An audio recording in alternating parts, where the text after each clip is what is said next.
Disclaimer. Ang mga usapan o kwentuhan na inyong mapapanood ay pawang for informational and entertainment purposes only, using artificial intelligence. Kung meron man kayong mga critical na concerns ay mainam na kumonsulta sa mga eksperto o otoridad. Mag-check for errors o mag-verify kung tama. Magandang araw sa UII, ang inyong artificial intelligence. Excited na naman akong makausap kang muli. Magandang araw. Nakakatuwa naman ang iyong kasiglaan. Anong bagong kwentong nais mong pag-usapan ngayon? Tama ka, may bago na naman tayong pagpipintuhan. Mainit na usapin ngayon yan. Talagang literal na mainit. Mahulaan mo kaya kung ano ang tinutukoy ko? Ay, ma'am, sa paggamit ng salitang mainit, maaaring may kinalaman ito sa isang issue o sitwasyon na nangangailangan ng agarang pag-aksyon dahil sa kahalagahan o init ng paksa. Posibleng ito ay may kaugnayan sa klima at pagbabago nito, tulad ng pag-init ng mundo, o baka pati sa mga usaping panlipunan tulad ng politika o tensyon sa pagitan ng mga bansa. Ano sa palagay mo? Bilib na talaga ako sa UII. Tumpak. Tama ka dahil ang tinutukoy ko ay ang usaping klima at pagbabago nito o tinatawag sa English na climate change. Talaga nga? Salamat sa pagpapahalaga. Totoo namang napakahalaga ng usaping klima at pagbabago nito. Ang climate change ay isa sa mga pinakamalaking hamon na kinakaharap ng ating mundo ngayon. Ano ang iyong mga pag-aalala o pananaw tungkol dito? Tunay ngang maraming mga pag-aalala ang mga tao tungkol dito. Siya nga pala, may magtatanong na pala sa iyo tungkol dito. Siya ay isang batang babae na ang pangalan ay Keisha, isang grade 1 student. Okay lang po ba? Oo naman, okay lang. Anong gusto ni Keisha itanong tungkol sa climate change? Handa akong sumagot sa kanyang mga tanong. Ano po ba ang climate change? Ang climate change ay isang pangmatagalang pagbabago sa klima ng mundo. Ito ay hindi lamang simpleng pagbabago ng panahon sa isang araw o linggo, kundi ang patuloy na pagbabago sa mga pattern ng panahon, temperatura, ulan, at iba pang mga salik na nagaganap sa malaking saklaw ng panahon at rehiyon.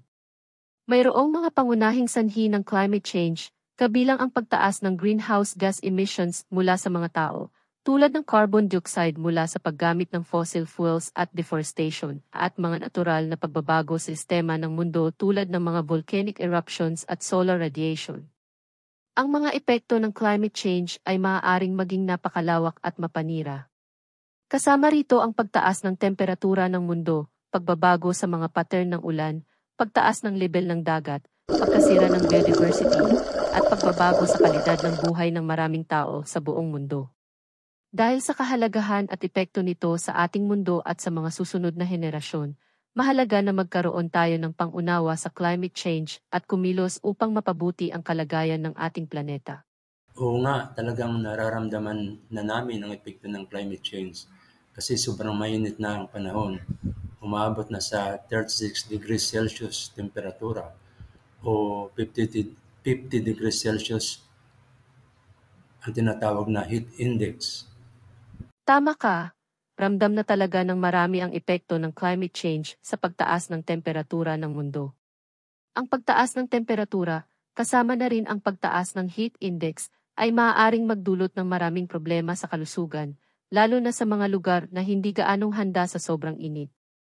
Ang pag-init ng mundo ay maaaring magresulta sa mas matinding panahon ng tag-init, mas madalas na heatwaves, pagbawas ng supply ng tubig dulot ng pagtuyo ng mga water sources, at iba pang mga epekto na maaaring magdulot ng stress at kahinaan sa kalusugan ng mga tao.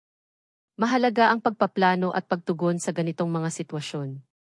Kabilang dito ang pagpapalakas ng mga infrastruktura para sa pagbabahagi ng malamig na tubig, pagbibigay ng tamang edukasyon tungkol sa pag-iingat sa init, at pagpapalaganap ng mga kasanayan sa pangangalaga ng kalusugan sa mga komunidad na labis na naapektuhan ng mainit na panahon. Ang pagiging mulat at pagkakaisa ng mga tao sa pagharap sa mga hamon ng climate change ay mahalaga upang mapanatili nating ligtas at maayos ang ating kalagayan sa hinaharap. Kaya nga kami ng may bahay ko marami kaming iniinom na tubig At mabuti na lang at sa gabi ay may air condition kami na nagagamit, kaya malaking pasalamat namin sa Diyos at nakatulog kami ng maayos. Tama ang iyong mga hakbang sa pag-ingat sa init at pag-aalaga sa iyong kalusugan at kaligtasan. Ang pag-inom ng sapat na tubig ay mahalaga upang maiwasan ang dehydration, lalo na sa panahon ng mainit. Ang paggamit ng air conditioning sa gabi ay maaaring makatulong sa pagpapalamig at pagtulong sa inyo na makatulog ng maayos sa kabila ng init. Tulad ng sinasabi mo, mahalaga ang pasasalamat sa mga biyayang tulad ng access sa malinis na tubig at mga modernong kagamitan na makakatulong sa paglaban sa mga epekto ng climate change. Isa itong paalala sa atin na hindi lahat ay may kagaya ng mga ito, at kaya't mahalaga rin ang pagtulong at pag-aalaga sa kapwa at sa kalikasan. Patuloy lang tayong maging maingat at magbahagi ng kaalaman sa iba tungkol sa mga hakbang na maaari nating gawin upang maging handa at masiguro ang kaligtasan at kalusugan sa panahon ng mainit na panahon. Ito na pala yung susunod na tanong ni Keisha. Bakit po ba may climate change? Ang climate change ay likas na nagaganap sa mundo, at mayroong iba't ibang mga dahilan kung bakit ito nangyayari. Narito ang ilan sa mga pangunahing dahilan. Isa, greenhouse gas emissions, ang pagtaas ng antas ng greenhouse gases sa atmosphere, tulad ng carbon dioxide, C2, methane, CH4, at nitrous oxide, 2O, ay nagdudulot ng pag-init ng mundo. Ang mga greenhouse gases na ito ay nag-aksaya ng init mula sa araw na nagreresulta sa pagtaas ng temperatura sa mundo, isang proseso na kilala bilang enhanced greenhouse effect. Ang pangunahing sanhi ng pagtaas ng greenhouse gas emissions ay ang tao, partikular sa pamamagitan ng paggamit ng fossil fuels, tulad ng pagmimina ng coal, langis, at natural gas para sa enerhiya at transportasyon. 2. Deforestation. Ang pagputol ng mga kagubatan ay naglalagay ng malaking dami ng CO2 sa atmosphere. Ang mga kagubatan ay nagbibigay ng serbisyo sa pagbabawas ng CO2 sa atmosphere sa pamamagitan ng proseso ng photosynthesis. Kapag ang mga kagubatan ay tinatabas, nawawalan tayo ng isang mahalagang tagapigil sa pagdami ng greenhouse gases sa atmosphere. 3. Natural factors. Mayroong mga natural na proseso na maaaring magdulot ng pagbabago sa klima, tulad ng mga volcanic eruptions, solar radiation, at mga natural na pagbabago sa orbit ng mundo. Bagaman ang mga ito ay likas na pangyayari, ang pag-usbong ng mga greenhouse gas emissions mula sa mga tao ay nagpapalala sa epekto ng mga natural na dahilan ng climate change. Ang pangunahing sanhi ng kasalukuyang pag-init ng mundo ay ang mga greenhouse gas emissions mula sa mga tao. Kaya't ang pangunahing solusyon upang labanan ang climate change ay ang pagbawas ng mga ito at ang pagtukoy at pagsasaayos sa iba't ibang aspeto ng ating lipunan na nagpapalakas sa problema. Talagang kasalanan talaga namin mga tao kung bakit nangyayari ito. Naapektuhan na tuloy ang kalikasan o ang tinatawag na Mother Nature.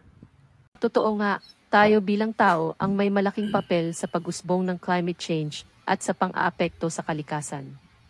Ang pangunahing sanhi ng pagtaas ng greenhouse gas emissions at iba pang mga pagbabago sa kapaligiran ay dahil sa ating mga gawi at gawain tulad ng isa, paggamit ng fossil fuels. Ang paggamit ng mga fossil fuels tulad ng coal, langis, at natural gas para sa enerhiya at transportasyon ay naglalabas ng malalaking halaga ng greenhouse gases sa atmosphere. 2. Deforestation.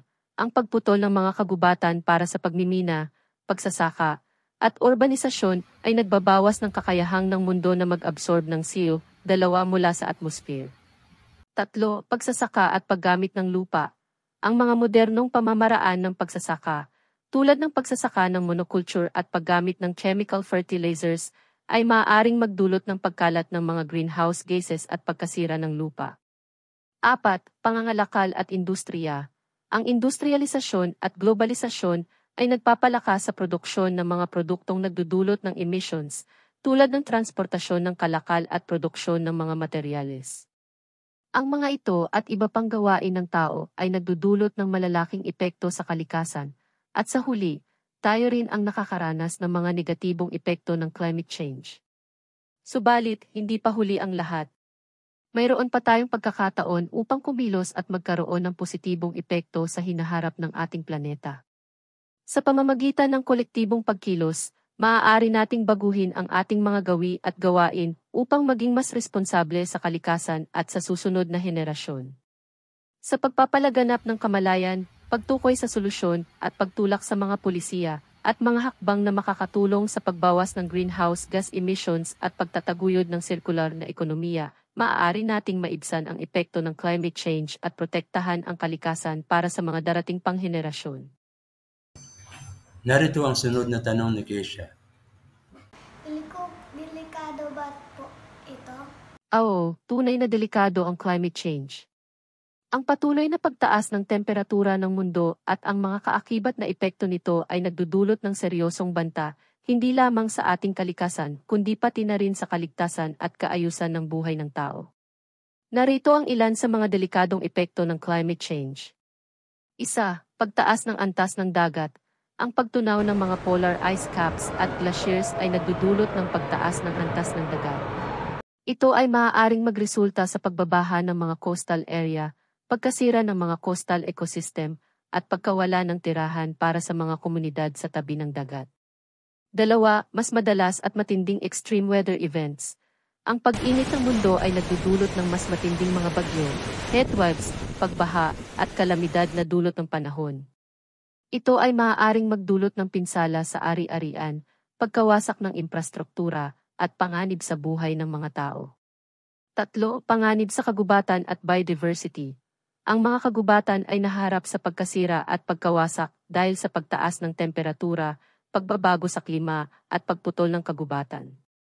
Ito ay nagdudulot ng pagkawala ng biodiversity at pagkaantala sa mga ecosystem services na kinakailangan ng tao. 4. Panganib sa kalusugan. Ang pag-init ng mundo ay maaaring magdulot ng mga problemang pangkalusugan tulad ng dehydration, heatstroke, pagkalat ng mga sakit na dulot ng kagutom at init, at pagtaas ng sakit sa mga respiratory system. 5. Panganib sa sektor ng agrikultura at pagkain. Ang pagbabago sa klima ay maaaring magdulot ng pagbaba sa produksyon ng pagkain dahil sa pagkasira ng lupa, pagbabago sa mga pattern ng ulan, at pagtaas ng temperatura. Ito ay maaaring magresulta sa kakulangan ng pagkain, pagtaas ng presyo ng pagkain, at pagkagutom. Ang mga epekto ng climate change ay hindi lamang nakakapinsala sa kalikasan, kundi pati na rin sa ating lipunan at ekonomiya. Kaya't mahalaga na kumilos tayo upang labanan ang climate change at magkaroon ng mga hakbang upang maibsan ang mga epekto nito. Ang pagtugon sa climate change ay hindi lamang tungkol sa pangangalaga sa kalikasan, kundi pati na rin sa pagprotekta sa ating sariling kaligtasan at kinabukasan. Napakadelikado naman pala talaga ng climate change. Kaya kami dito sa Pilipinas, ngayon namin lalong nararamdaman ang init dahil na rin sa tinatawag na El Nino dahil summer. Pag tagulan naman, binaba naman kami. Para bang wala kaming mapuntahan. Tama ka, talagang nakararanas ang Pilipinas ng mga epekto ng climate change sa pamamagitan ng mga natural na fenomenon tulad ng El Nino at La Niña na nagpapalakas pa sa mga problema sa init at baha sa bansa. Ang El Nino ay isang natural na kaganapan kung saan ang karaniwang mainit na temperatura ng Pacific Ocean ay tumaas ng higit sa karaniwan. Ito ay maaaring magdulot ng matinding tag-init, pagkausad ng mga ulap at pagbawas ng ulan na nagreresulta sa tagtuyot at kakulangan ng supply ng tubig sa mga lugar na apektado. Ang mga sektor tulad ng agrikultura at pangingisda ay maaaring matindi ang pinsala dahil sa pagbaba ng ani at pagkawala ng mga sapa at lawa. Sa kabilang dako, ang La Niña naman ay nagdudulot ng mas maraming pag-ulan kaysa sa karaniwan na maaaring magresulta sa baha at pagguho ng lupa, lalo na sa mga lugar na may mataas na risk sa ganitong mga kalamidad. Ang mga kaganapang ito ay nagpapakita ng kahalagahan ng pagiging handa at pagpaplano sa mga epekto ng climate change. Mahalaga ang pagpapatibay ng mga infrastruktura laban sa baha, pagpaplano ng tamang paggamit ng tubig, at pagtulong sa mga sektor tulad ng agrikultura na makayanan ang mga pagbabago sa panahon. Higit sa lahat, ang pagpapalaganap ng kaalaman tungkol sa climate change at ang pagtulak sa mga pulisiya at hakbang upang labanan ito sa lokal at pambansang antas ay mahalaga upang matugunan ang mga epekto nito at maprotektahan ang ating mga komunidad laban sa mga dilubyo na dulot ng pagbabago sa klima. Narito ang isa pang tanong ni Keisha. Ano po ba dapat gawin? Ang pagtugon sa climate change ay isang kolektibong pagkilos na nangangailangan ng partisipasyon mula sa bawat isa sa atin, mula sa mga individual hanggang sa mga komunidad, organisasyon, at pamahalaan. Narito ang ilang mga hakbang na maaaring ninyong gawin upang makatulong sa laban sa climate change. 1. Pagtitipid sa enerhiya at pagbawas ng carbon footprint. Maaari kang magtipid sa enerhiya sa pamamagitan ng paggamit ng mga energy-efficient na appliances, pagtakbo ng air conditioning at heating sa tamang temperatura, pagbibiyahe sa masasakyan na mas kaaya-aya sa kalikasan tulad ng pagsakay sa pampublikong transportasyon, pagbibisikleta, o paglalakad, at pagpili ng renewable na enerhiya tulad ng solar o wind power kung maaari. 2. Pagtatanim ng mga halaman at pagtataguyod ng pagsasaka. Ang pagtatanim ng mga puno at halaman ay nakakatulong sa pag-absorb ng CO2 mula sa atmosphere at pagpapalakas sa mga ecosystem. Maaari rin kayong magtayo ng mga community gardens o magsagawa ng mga proyektong pang-agrikultura na sumusulong ng sustainable na pagsasaka at pangangalaga sa kalikasan. 3. Pagtulong sa pagbabawas ng basura at pag-recycle. Ang pagbawas ng paggamit ng plastic, pag-recycle ng mga basura, at pagpili ng mga produkto na may mababang carbon footprint ay makakatulong sa pagbawas ng epekto ng climate change sa pamamagitan ng pagpigil sa paglaki ng mga landfill at pagbawas ng emisyon ng mga greenhouse gases. 4. Pakikilahok sa aktivismo at pangangalakal. Maaari kayong makiisa sa mga environmental groups at organisasyon na nangangalakal para sa climate action at pagbabago ng polisiya. Maaari kayong magsagawa ng mga kampanya, mga protesta, at mga pagpapakalat ng kaalaman tungkol sa climate change upang makaimpluwensya sa mga desisyon ng pamahalaan at industriya. 5. Pagsuporta sa pambansang at pandaigdigang mga hakbang. Mahalaga ang pagsuporta sa mga pambansang at pandaigdigang hakbang upang labanan ang climate change, tulad ng pagtupad sa mga kasunduan tulad ng Paris Agreement, pagpasa ng mga lokal na batas para sa environmental protection, at pagtulong sa mga programa at proyekto ng adaptation at mitigation. Sa pamamagitan ng pagkakaisa at pagtutulungan, maaari nating mapabuti ang kalagayan ng ating planeta at maging bahagi ng solusyon sa hamon ng climate change. Lahat tayo ay may mahalagang papel na ginagampanan upang protektahan ang ating kalikasan at ang ating kinabukasan. Isang napakalaking responsibilidad pala talaga kung paano lalabanan ng climate change. Kaya ako natututo na ako na tanggalin ang saksakan ng electric fan kapag hindi ginagamit. Tama yan. Mabuting hakbang ang pagtanggal ng saksakan ng electric fan kapag hindi ito ginagamit. Maaaring maliit na hakbang ito, ngunit malaki ang magiging epekto nito sa pagtitipid ng enerhiya at sa pagbawas ng iyong carbon footprint. Sa maliit na mga hakbang tulad nito, nagsisimula ang pagiging responsable sa paggamit ng enerhiya at pagtulong sa paglaban sa climate change. Kapag nagtulungan tayong lahat at nagbigay ng importansya sa bawat aksyon na ginagawa natin, malaki ang magiging positibong epekto nito sa kalikasan at sa ating kinabukasan. Patuloy lang tayong magtulungan at magkaisa sa pagtugon sa climate change. Lahat tayo ay may mahalagang papel na ginagampanan at bawat hakbang na ating gagawin ay may malaking kahalagahan sa pagpapanatili ng kalikasan para sa susunod na henerasyon.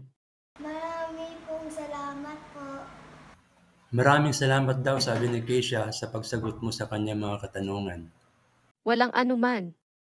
Nalulugod akong makatulong sa anumang mga tanong at alalahanin tungkol sa climate change.